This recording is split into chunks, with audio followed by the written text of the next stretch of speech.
Welcome to the Genius Factory. Enjoy the video. You need action now. Open Device Manager and Settings to locate the problem. First, verify your output device and volume in Settings. Make sure it isn't muted. Next, in Device Manager, scan for driver issues and note any yellow triangles. Right-click and choose Update Driver if present. Then press Windows plus R, Run Services. MSC and find Windows Audio plus Windows Audio and Point Builder. If they're not running, start them. These steps identify whether the issue is configuration, driver, or service related. Once done with the basics, update or roll back the audio driver.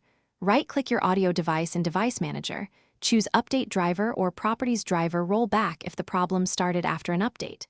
Then restart the Windows Audio services you started earlier. Make sure dependencies are running too. Run the built-in playback audio troubleshooter from Settings. This often applies fixes automatically. Finally, open Sound Control Panel. Disable audio enhancements and set the correct default device so Windows routes sound properly. To finish, uninstall the audio device in Device Manager and reboot.